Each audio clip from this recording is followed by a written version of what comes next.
The dictionary came on.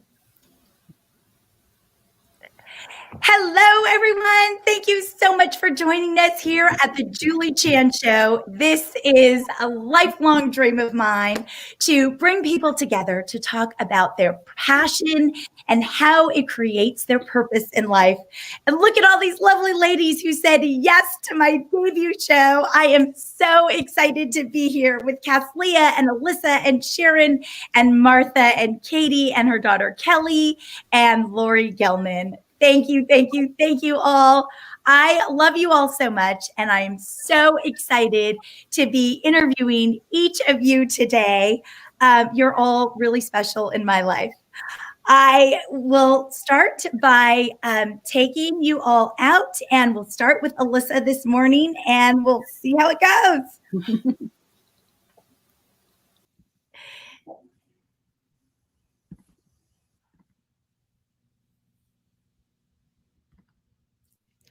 Hello, Alyssa. Hi, and congratulations on your debut. Thank you so much. You and I have such a long history. We met our freshman year at USC, and we met actually during a fire drill. Remember that? We did indeed. I believe that was our first networking event together. Yes, absolutely. And then there were many, many more. We hung out on the rooftop of Party Hall at USC. We hung out in all kinds of insane places, didn't we?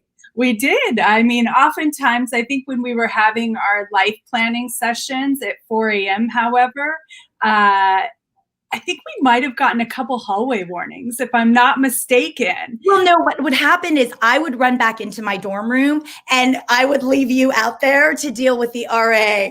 And you were always so kind and so loving. And I was so scared that we'd go to, USC jail. But anyways, we've come a long way. Mm-hmm. You have shown me day after day how you light yourself up following your passion. And it started in college. You were a pre-pharmacy major, and I watched you, and my mother wanted me to be a pharmacy major. And I thought, how do you do all of those science classes? And I'd come watch you study in your room while I talked your ear off. And then at the end of the day, as we were graduating college, you realized that your passion was not pharmacy. What was your passion? My passion was not being in a lab with test tubes pipetting alone. My passion, because I wanted to do research, was people and interaction, a lot of which I took from you. Walking up to anybody that you thought you could learn something from and going straight in. Usually we won't talk about me hiding, in the background somewhere like an awkward creeper. Okay, I never thought of you as someone hiding. I always looked up to you. But yes, so I decided I needed to do something much more interactive. And I, at the end of college, took quite a few electives and internships in TV, film, and music, and really, really discovered where my passion was.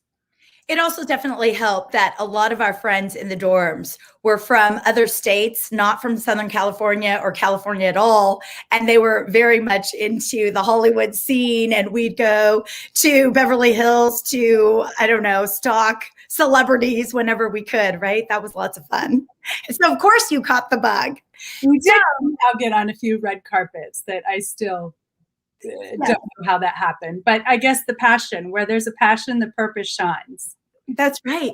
And you went on to become an agent to rep hair and makeup stylists and work in that world for many years. You've been super successful. And then you went on to start your hair tie business. And these are the best hair ties. Look, they're all out of here. Do you have yours? That's a full set. I think I need like 10 more full sets. Yeah. All of ours are lost. I have 3 daughters. I need to send you the refill package. But I love the box. It's so great.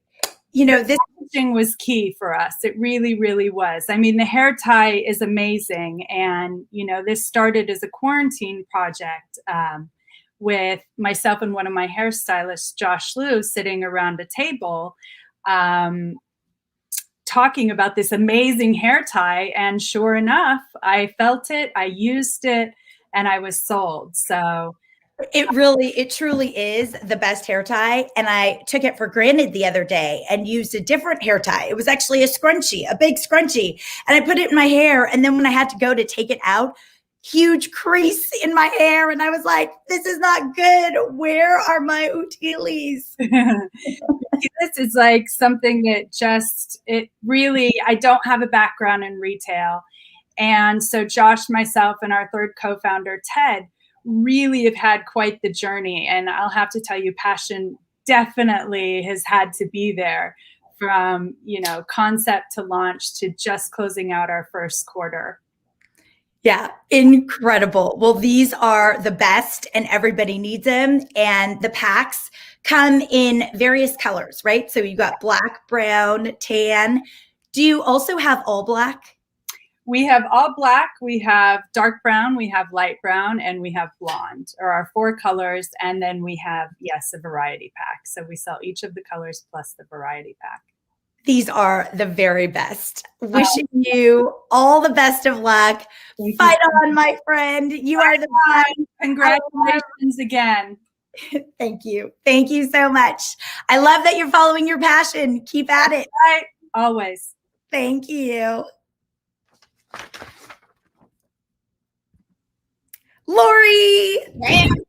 So good to be with you. Thank you for saying yes to this show. Of course I would. First of all, congratulations. This is so exciting for you. I'm so happy for you because I know this has been a lifelong passion for you.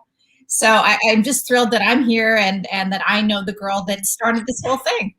Well, and thanks to you is how Beyond the Book started.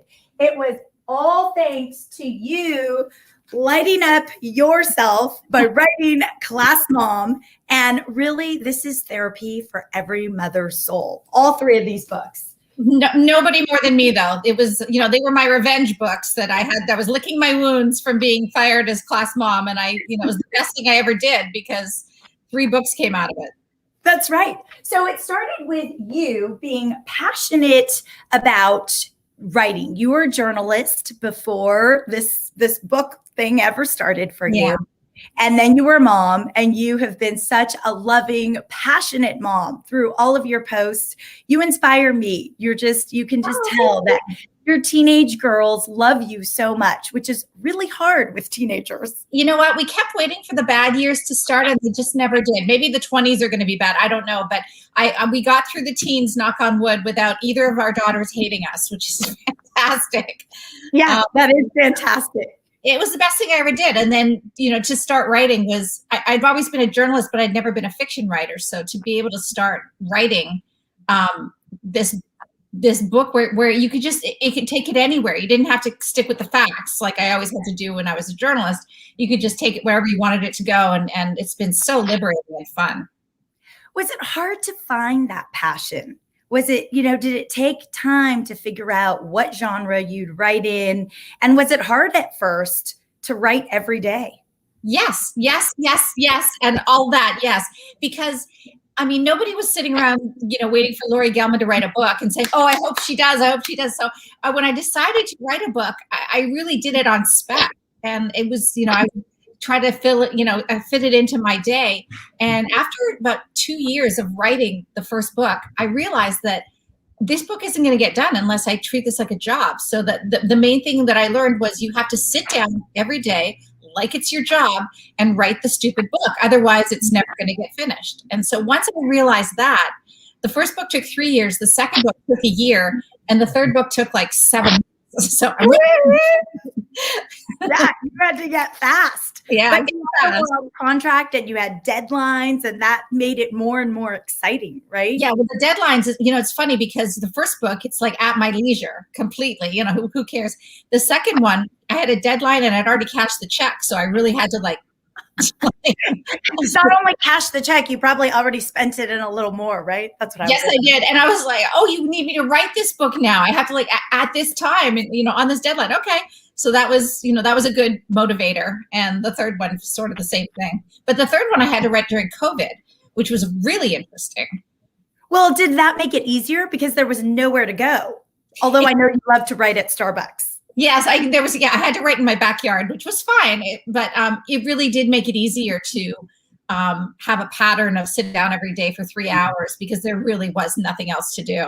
Right. And I couldn't believe how fast it came out of me once we were locked down and in quarantine. Yeah. That book just like flew. I mean, people keep asking me if it's about quarantine, and I didn't want to write about that because I don't want to revisit that. Right. That was the worst for all of us, you know. Yeah. Yes, it was horrible. Absolutely. And we all lived it. We all know how it was. Right, exactly. You don't need me to remind you. Right. No, and I love that there was nothing about quarantine in there. I actually really appreciated that. I mean, everything in your books you can just feel is so genuine to your life experience or to other mothers' life's experiences. And so they truly are therapy for a mother's soul. I mean, I just think, gosh, this is so much better than therapy. You laugh, you cry, you connect. Well, I'm so inspired by other mothers. I mean, you can't imagine how many, I meet people when I go on book tours and everybody has a story they can't wait to tell me about. And I'm always like, oh, can I use that? And they're like, absolutely, use it. So, I mean, my experience is limited to the 2 girls and the time I had, but now, I have a wealth of knowledge just from other people's stories. And that's what keeps the series going, I think. Absolutely. And I imagine that you could even become a therapist to mothers. I mean, I'm telling you, all you have to do is listen. They just want to tell you their stories. It is true. That is a good therapist. All they do is listen. That's true. Yeah. You could absolutely do that. Love how you are just so passionate and your daily life is what created your passion and your purpose in writing these books. Are you working on the 4th book now? I am. Can you believe it? Are you really? Yes, I know. Because even I said, this is it. We're done. We're done. He's out of primary school. But then, the company wanted him to go into middle school just to see how it was going to go.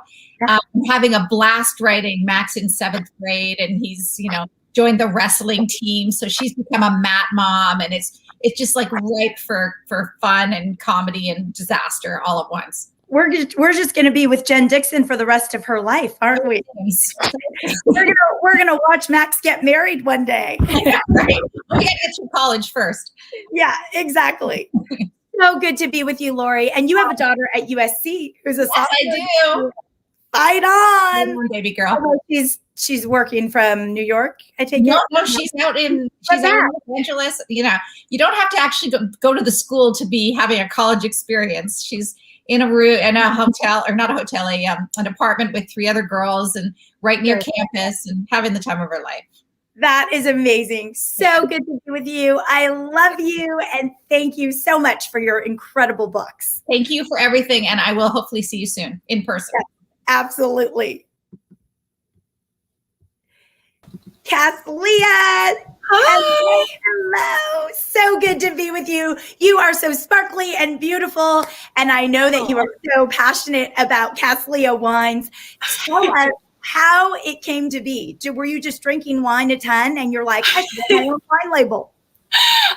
No, I mean, wine found me like maybe 6 years ago. I mean, of course, I've always liked it since I turned 21, but the passion found me, and this was a quarantine project. So I've been working in the industry for probably 5 years. I'm a certified somm. I am constantly pursuing my wine education, and I was up in Napa Valley taking an exam, and one thing kind of led to another. I was hanging out with some winemaker friends, and Leah Wine was born in quarantine.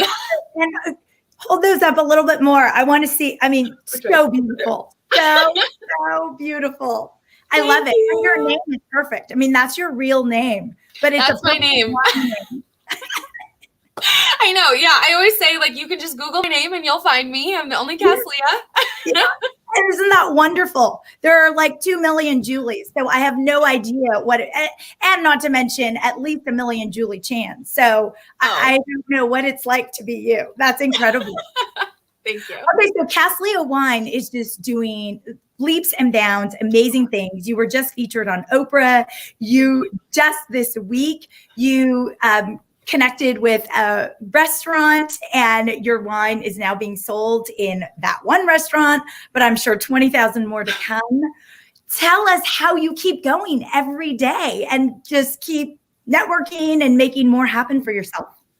Thank you. Well, of course, like the other ladies were saying, passion definitely leads the way, right? When there's passion, there's purpose. And my passion, of course, I love wine and I love learning about wine and I love how it brings people together. But my biggest passion is meeting people and introducing them to other people. And I love networking. So everything that has come through Leah Wine has all been just through networking. You know, we were just walking the neighborhood and I was introduce myself to the owner of the restaurant, and that's how that comes to be, you know. Or like, you know, I have it in a retail shop here as well, and so it's just I have the relationships with those people, and yeah, it's all about relationships and just getting to know people and filling a need.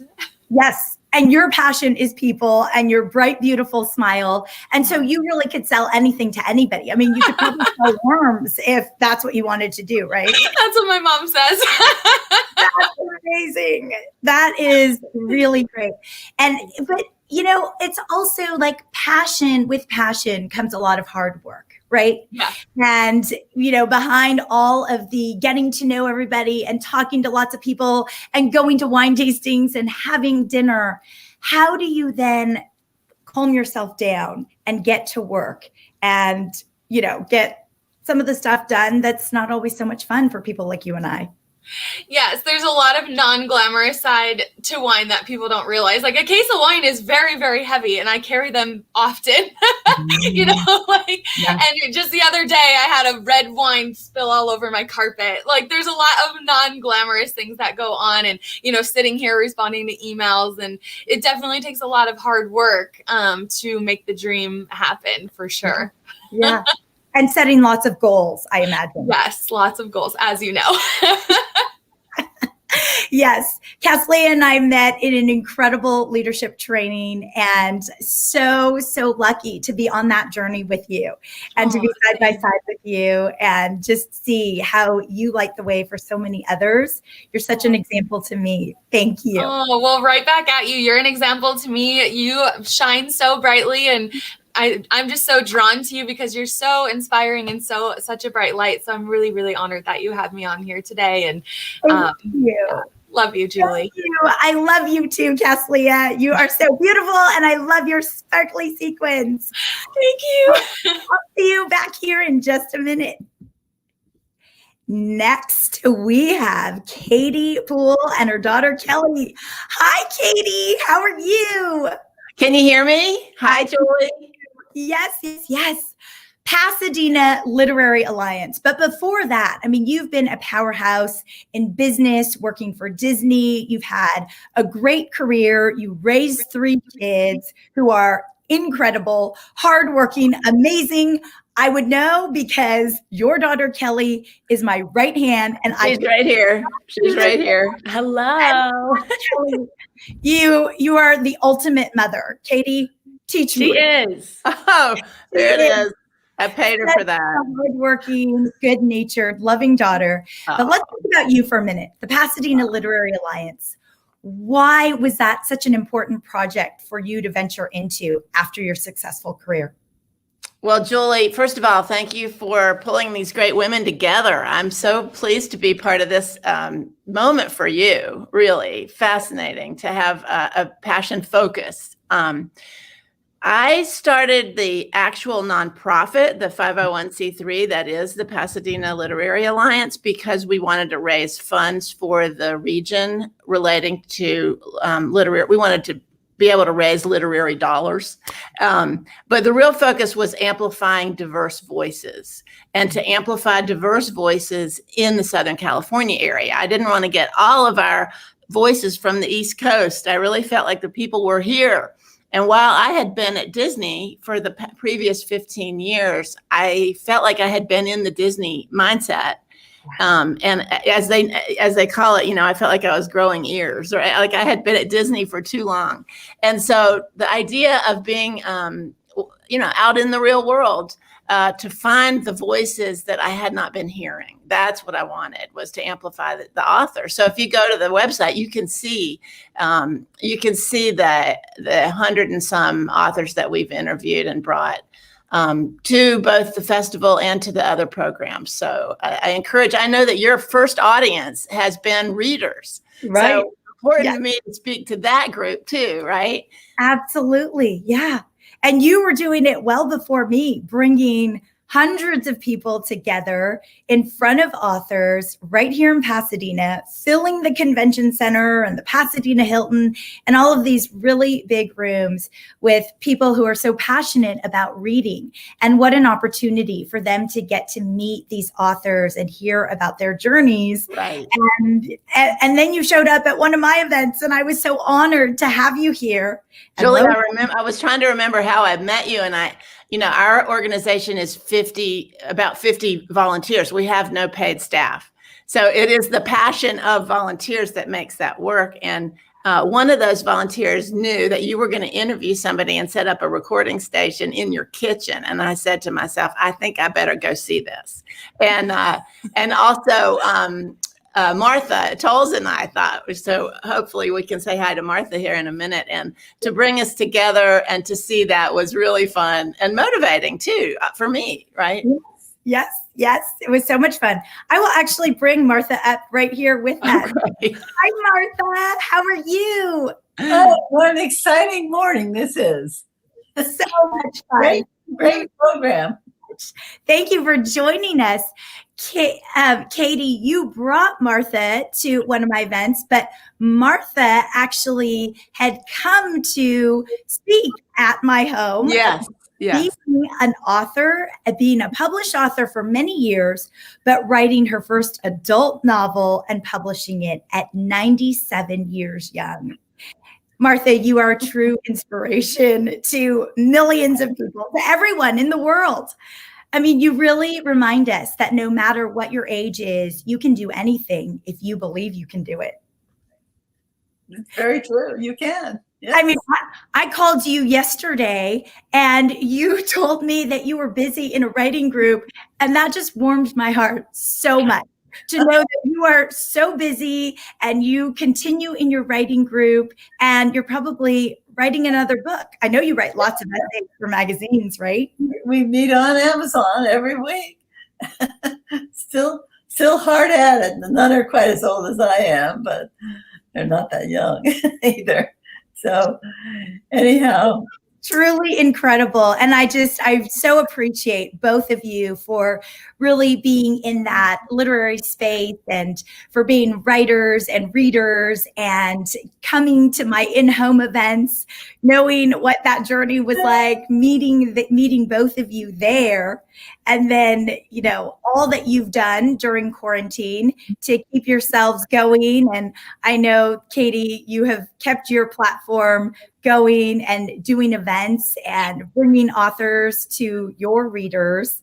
Right. And Julie, I want to tell you, I want to say that it's Earth Day Eve.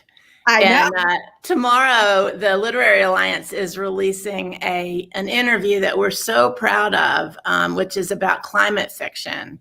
And so I thought what it does, for me, it brings together two passions that for me, it's the environment. And I have been very involved in the Arroyo and Foothills Conservancy, and then also the Literary Alliance, and to have the climate fiction brought out tomorrow for Earth Day is really special. So talk about passions. I think for me, it's very satisfying to bring two passions together when you can see the energy that you have brought and sort of multiply. Yeah. So exciting. Absolutely. That is so exciting. And I know that is something important to Kelly as well. Right. So that is great. Well, thank you both so much. And I will have you back on in just a minute. But now I'm going to go to Sharon Rowe. Great. Sharon, speaking of Earth Day Eve, you must be in huge celebration. Yeah, Earth Day is our brand's birthday. Absolutely. And I know that you started out, you were the very first reusable bag, and I have one here, and I love the color that I got. It's Yeah.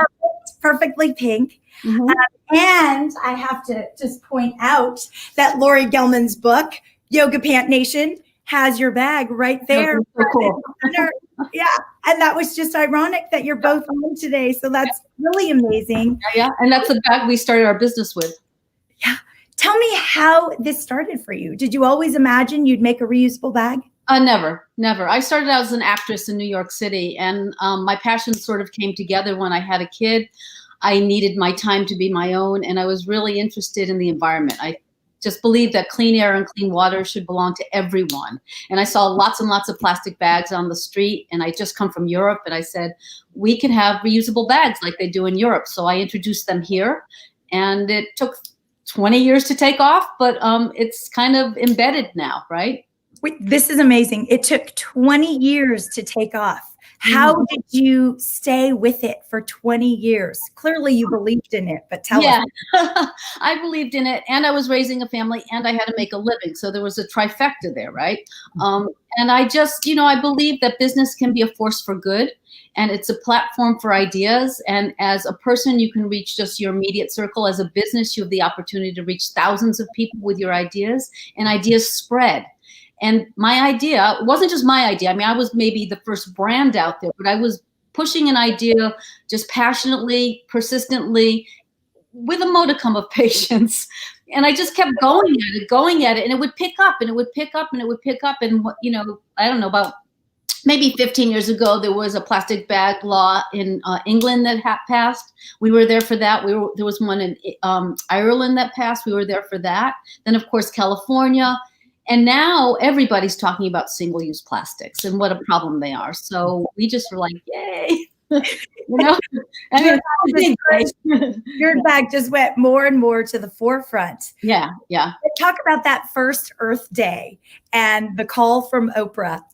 Oh, well, the first Earth Day was literally 30 years ago, and we were on the street in New York City, and we sold like 2,000 bags in 4 hours. So we knew there was a demand. So then fast forwarded like 2008, I think, and we got on the Oprah show, our bags. Simran Sethi and Oprah pointed to our bags as a reusable solution to replace single-use plastics. And by the way, it's not just shopping, it's produce. It's anytime you're seeing a single-use bag, don't take it. And our sales just went through the roof. And I like to say we went national. At that point, we'd been dipping into little niche markets, but at that point we were national. And our eco and bags, which is two words we put together, became, recognized as a leader. Or Time magazine called us a pioneer. That just makes me feel old. But and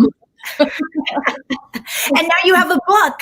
Yeah, and I have the magic of tiny business, right? That you can be very successful with the smallest business. And you can make a big impact. I mean, Seth Godin said about my book, tiny is mighty. So if you are very intentional about your idea and very passionate about it and work in a way that you don't burn out, and that's an essential part of my book, is you can get where you're going and you can influence others because ideas spread. And by the way, I wrote it because there weren't many books out there written by women.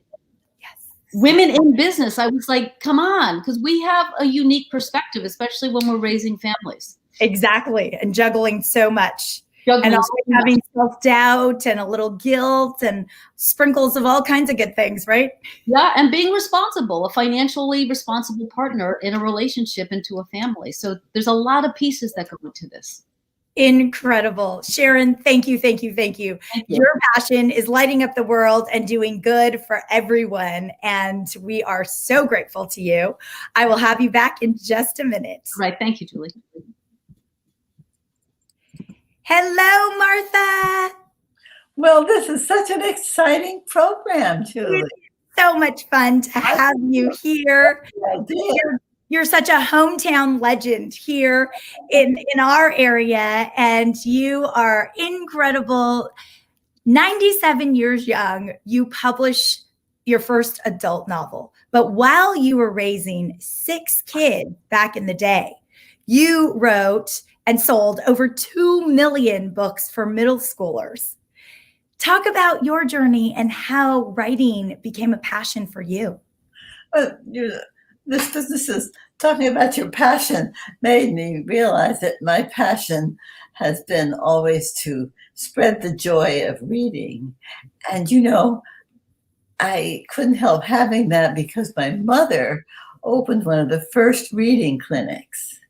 So I grew up practically hearing about reading and how helpful it is for children, because school is not going to be easy if they have trouble reading. Absolutely. So I think that's why I wanted to write the kind of book that might be popular.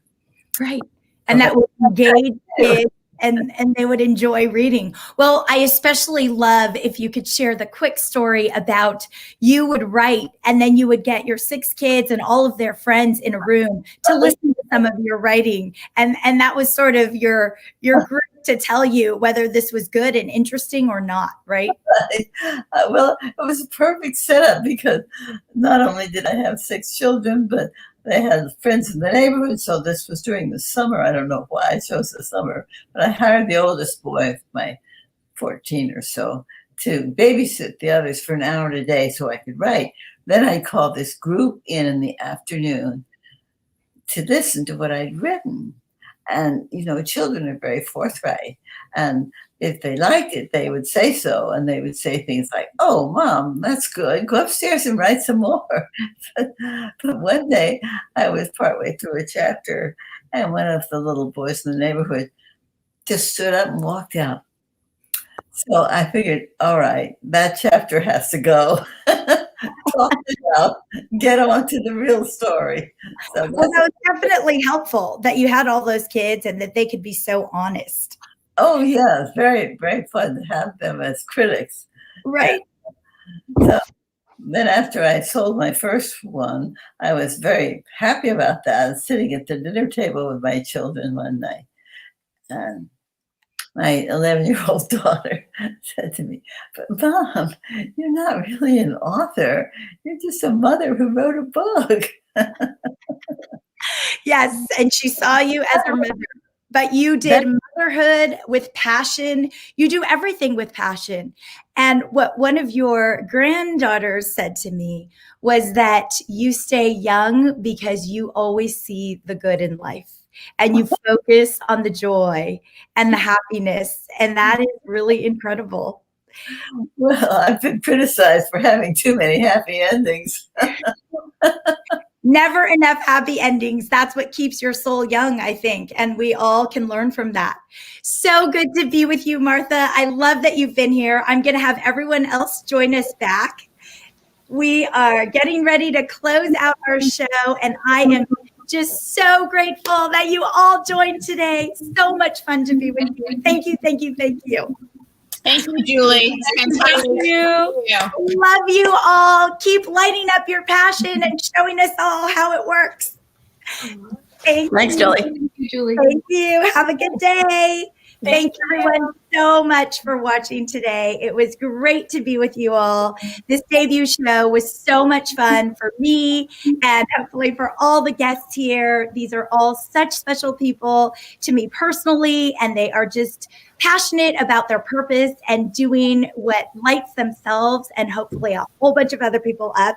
I look forward to interviewing one of you next time who's watching.